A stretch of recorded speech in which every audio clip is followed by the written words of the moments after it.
The recent explanation by Minister for Home Affairs and Law K. Shanmugam regarding how Bangladeshi preacher Amir Hamza entered Singapore undetected raises more questions than it answers. The minister pointed to a valid passport with a different name as the reason Amir Hamza slipped through.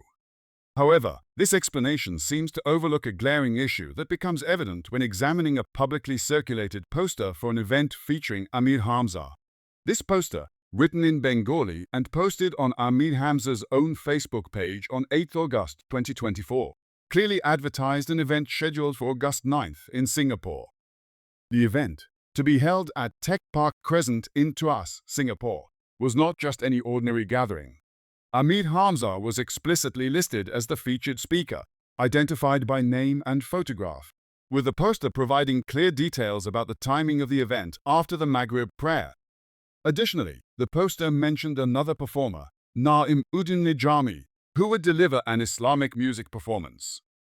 The event was framed as a celebration of Singers' Independency Day, a detail that should have caught the attention of anyone monitoring public gatherings in Singapore.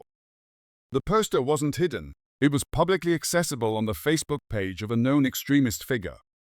It's akin to a person listed as a security threat, openly announcing on social media that they are coming to your country to speak at a specific location and time. Yet, the authorities failed to prevent his entry or stop the event. The question then arises, if this poster was publicly available, why wasn't it flagged by anyone in the relevant security agencies? Why weren't the organizers immediately informed of the need for a police permit, as is routinely done with local activists planning much less contentious events? Singaporean activists and opposition politicians are all too familiar with receiving calls from the police, notifying them that their events require permits. Often, these calls come even before the event details have been fully publicized. Yet, in this case, despite the public visibility of the event and the known background of Amir Hamza, the authorities failed to intervene. This begs the question, are police resources disproportionately focused on monitoring local activists and opposition politicians, while questionable figures like Amir Hamza slip through the cracks? Moreover, it is essential to highlight that Amir Hamza, assuming he entered Singapore on a Bangladeshi passport, would have required a visa to enter the country. The fact that he obtained a visa, combined with the authorities' failure to detect his presence, unless Amir Hamza submitted a fake photo for his visa application or was in disguise while crossing the border, suggests that this lapse was not merely an isolated incident, but a significant oversight in the immigration and security screening processes.